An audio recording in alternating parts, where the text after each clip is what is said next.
Kalau orang menerima Isra dan Mi'raj hanya dengan jangkauan nalarnya, akalnya bergerak mencoba untuk menelusuri sejauh mana kebenaran cerita yang dibawa oleh Muhammad, maka kesimpulan akhirnya apa? Kesimpulan akhirnya adalah mendustakan peristiwa itu.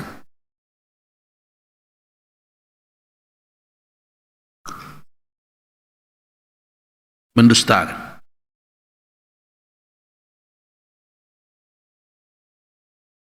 Apakah mendustakan al-kul secara totalitas, keseluruhan, atau mendustakan al-ba'd, sebagian?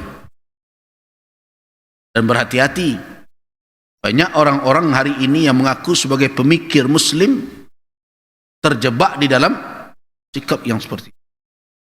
Yang menerima Isra dan Mi'raj tapi tidak totalitas seperti apa yang diceritakan oleh Nabi, yang disampaikan oleh para sahabat. Oh iya, ini terjadi. Tapi apa? Mereka, ini kan hanya Nabi tertidur kemudian mimpi. Nah, dianggapnya sebagai mimpi. Dia mengaku muslim. Kenapa dia menolak bahwa peristiwa itu terjadi secara hakiki, bukan dalam keadaan mimpi, tapi dalam keadaan terjaga, tidak dalam keadaan tertidur, dalam keadaan sadar. Nabi menjalaninya sebagai seorang hamba Allah. Kita tahu hamba itu apa? Jika Allah menyebut itu hamba, sedangkan Rasulullah sallallahu alaihi wasallam masih berada di dunia ini ketika itu, tentu perjalanan itu tidak bisa kita katakan hanya perjalanan ruh, apalagi peristiwa mimpi. Nah, kalau ada orang yang menangkap dari cerita Nabi itu hanya mimpi saja, maka daya tangkap orang itu, antenanya lebih rendah daripada Abu Jahal. Ya kan? Abu Jahal saja tidak berkesimpulan seperti itu. Sebab kalau Abu Jahal berkesimpulan itu hanya mimpi, Abu Jahal tidak bersemangat memanggil orang.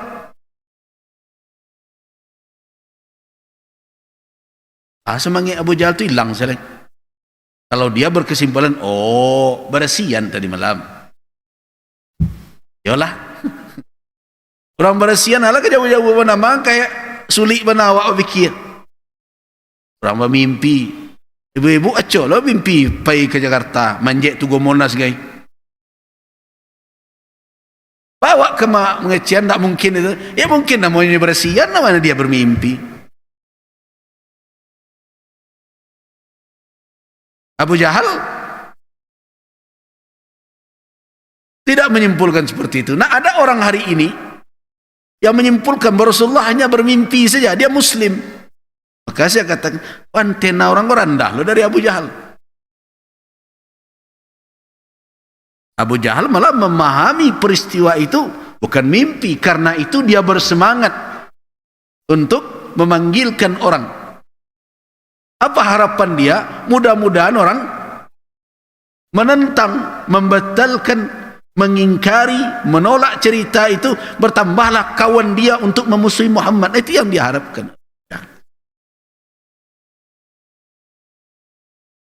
Jadi ini bukan mimpi.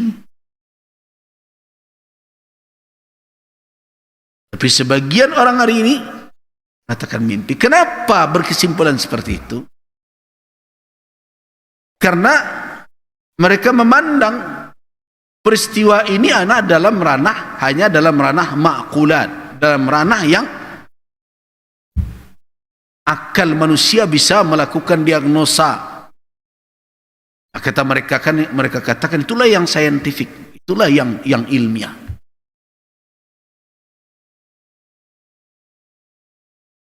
Jadi seolah-olah kalau seandainya fisik manusia, lahiriah manusia tidak mungkin menjalani perjalanan itu, maka akal menolaknya. Nah, makanya agar mereka tetap percaya juga, mereka singkirkan peran jasad Nabi di situ. Mereka hanya mengakui ini adalah peran roh Nabi. Nah, peran ruh ini ada dua juga. Ada yang mengatakan ruhnya tetap ada di dalam jasadnya, ya mimpi, melihat. Ada yang mengatakan ruhnya yang keluar. Ruhnya yang jalan-jalan. Nah, nanti kemudian pagi ruh itu masuk lagi, ya sudah selesai. Nah, itu mereka sebut dengan perjalanan ruhi. Nah, sedangkan kaum muslimin, umat Islam,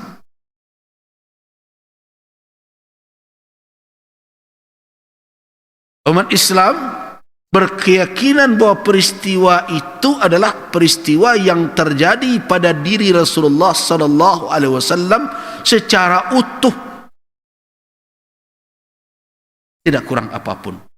Jasadan wa ruha, jasad dan ruh. Itu keyakinan kita.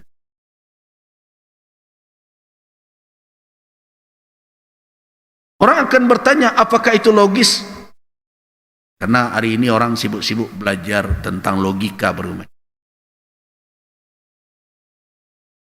Ingat ketika kita berbicara tentang apakah itu ma'qul, masuk akal atau tidak.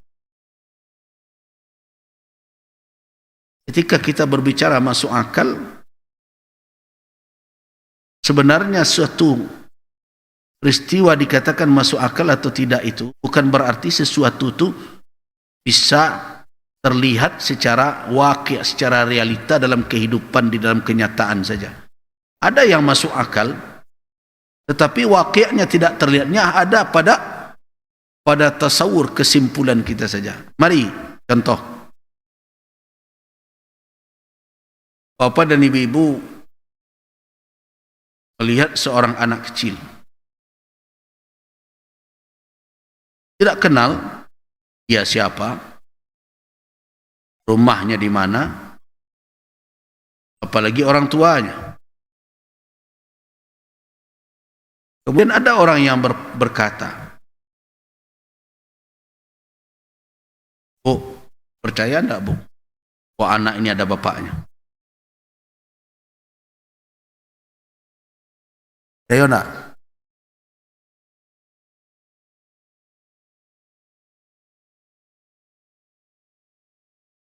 Saya rasa kalau ada orang bertanya seperti itu, jawaban ibu-ibu dan bapak bukan percaya saja, tapi membulali ke orang tu.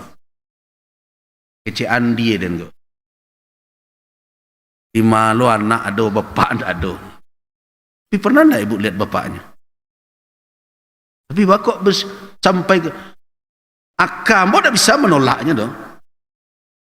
Jadi banyak peristiwa yang kita sudah terima kebenarannya secara akal kita, walaupun secara realitanya kita belum lagi melihatnya. Jadi jangan dikatakan bahwa kebenaran akal itu hanya tasdik saja. Ada dalam tasawur, di dalam gambaran kita. Nah, itulah yang dicoba dijelaskan oleh para ulama ketika mereka mengajak kita untuk membaca dengan benar surah Al-Isra itu. Membaca dengan benar. Setidaknya ada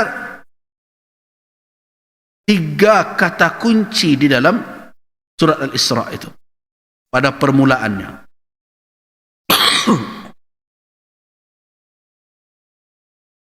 Kita dilihat ya.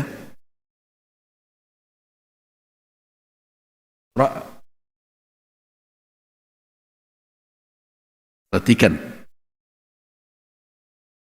Ada 3 kata kunci di pembukaannya itu. Yang pertama adalah kata subhana.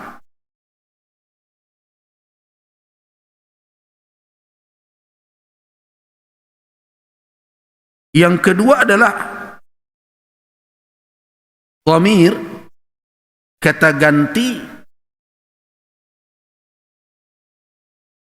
yang tersuruh. Kata ganti yang tersuruh yang berkedudukan sebagai subjek atau fa'il dari kata asra. Kata asra itu ada fa'ilnya, yaitu huwa, dia, dan dia dari Fa'ilnya itu kembali ke mana? Kepada alladhi, kepada isim mausul. Yang itu jelas menunjukkan adalah Allah. Jadi kalau ditanyakan orang, siapa yang menjadi fa'il dari Isra dan Mi'raj? Asra itu huwa, dia adalah Allah. Dari mana kita tahu bahwa dia Allah? Dari kata subhana tadi.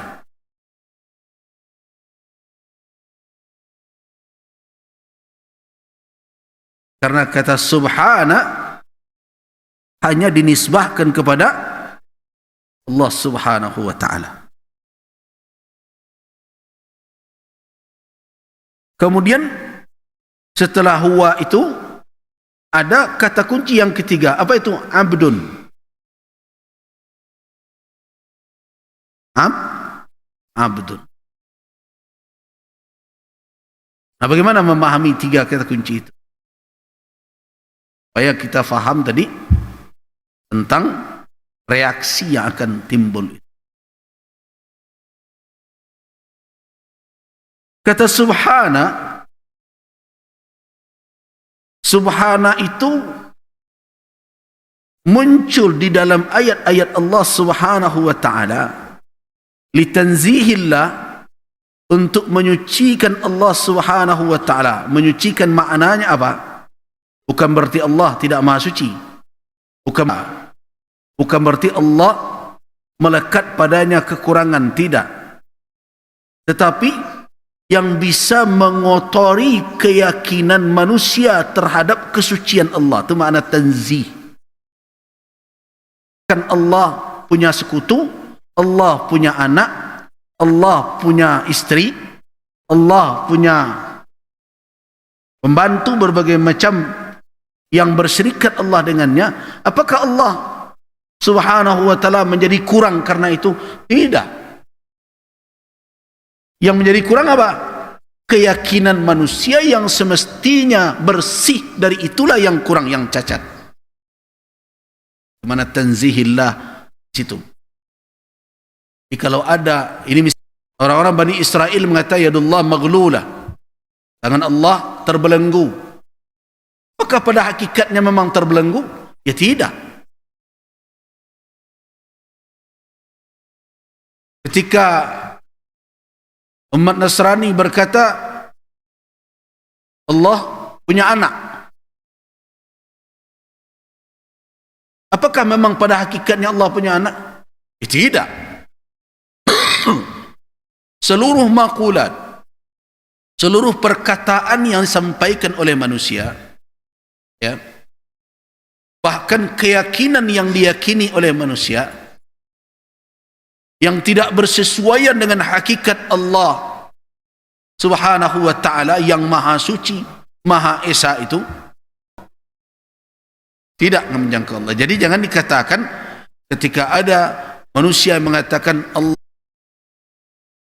berarti Allah subhanahu wa ta'ala telah memberitahukan kepada kita peristiwa ini akan membuat banyak keyakinan orang tentang Allah, tentang kudrah Allah, tentang iradah Allah menjadi cacat.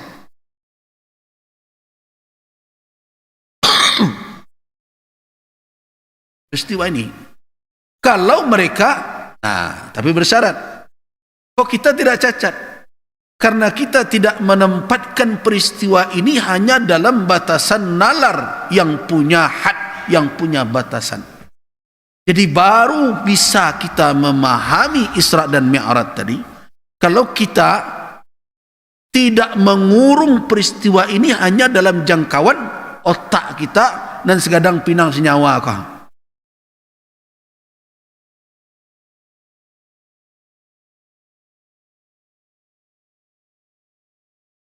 Jadi kalau hanya dengan ini saja kita olah-olah, maka lahirlah analisa. Bagaimana? Berapa itu kecepatan perjalanan tunggangan Nabi Burak? Tidak ada dinding pembatas. Dan sejak kalau naik pesawat terbang, kemudian jendelanya dibuka untuk meludah, kira-kira bisa enggak itu? Tidak mungkin. Tentu akan ke sana. Nalar akan berkata begitu. Apalagi orang sekarang yang mengatakan dia telah berinteraksi dengan teknologi modern. Mereka telah melihat bukti dan kenyataan. Tidak bisa orang terbang tanpa ada yang melindungi dia dari terpaan angin yang kencang, apalagi kalau sampai tingkat sekian meter di atas permukaan bumi, cuaca yang begitu dingin, mana sanggup. Nah, mereka akan berkata, kalau kamu tidak percaya, cobalah sekali-sekali. Nah, itulah akal dengan hudud, dengan batasan.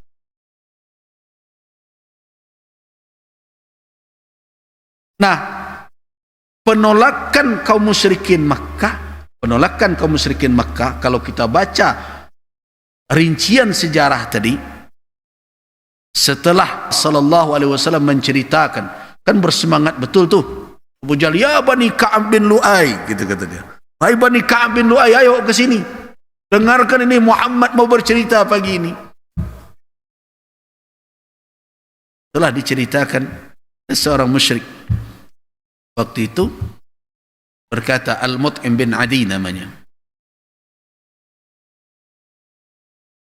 Dan pernyataan ini jugalah yang dibawa nanti kepada Abu Bakar As-Siddiq. Muhammad, cerita engkau yang lalu-lalu itu ada pada umat-umat sebelumnya. Dia sudah dengar juga. Nah, tapi yang pagi kau nanane benar kau. Lalu tu lagi kami dengar aja tu. Sebab kini kau ganji benar cerita kau. Belum ada ni cerita yang seperti ini di masa lalu.